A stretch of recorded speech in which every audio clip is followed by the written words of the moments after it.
right, America, let's talk fish sticks. Specifically, who's catching, processing, and profiting from the seafood on your plate. Because here's the catch. A huge chunk of the U.S. seafood industry isn't so American anymore. We're talking foreign conglomerates, and they're reeling in profits while American jobs get thrown overboard. Now, I'm all for free trade. But when foreign companies exploit loopholes to dominate a market, decimate American jobs, and send profits overseas, something's fishy. And that's exactly what's happening, folks. These companies are like giant fishing trawlers, scooping up everything in their path and leaving a trail of destruction in their wake. We're not talking small fry here.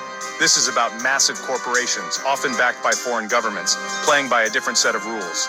They're using a web of subsidiaries and shell companies to mask their true ownership and avoid U.S. laws designed to protect American workers and businesses. This isn't just about economics, it's about fairness. It's about protecting American jobs, livelihoods, and communities. It's about ensuring that the seafood we eat is safe, sustainably sourced, and supports American workers, not lining the pockets of foreign executives.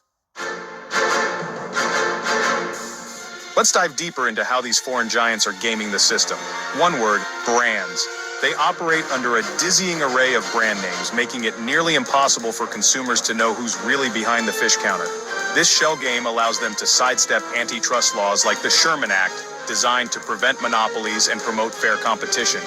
Think about it. You walk into a store and see 5 different brands of shrimp. You think you've got options, right? Wrong. Those 5 brands could all be owned by the same foreign conglomerate, cleverly disguised to give the illusion of choice. It's like a magic trick, except instead of pulling a rabbit out of a hat, they're pulling profits out of American pockets. And here's the kicker. These companies often receive generous subsidies and tax breaks from their home governments, giving them an unfair advantage over American competitors. It's like they're playing poker with a stacked deck, while American businesses are stuck with a losing hand. This lack of transparency and fair play is hurting American businesses and workers. Small family-owned seafood companies, the backbone of many coastal communities, are being squeezed out by these foreign behemoths. And as these companies consolidate their power, they gain more control over prices, pushing out competition and leaving consumers with fewer choices and higher costs. But the story gets even fishier.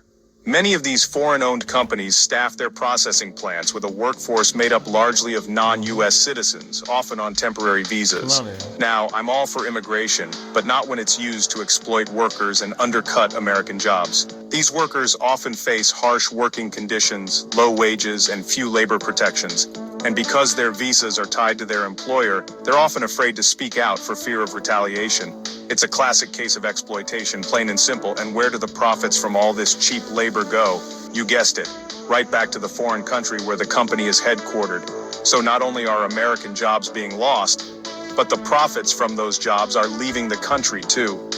This is more than just an economic issue, it's a moral one. When we buy seafood from these companies, we're complicit in a system that exploits workers and undermines American businesses. We're essentially casting a vote for corporate greed over fair labor practices. So, what can we do about this? First, we need transparency. Consumers have the right to know who's catching their seafood.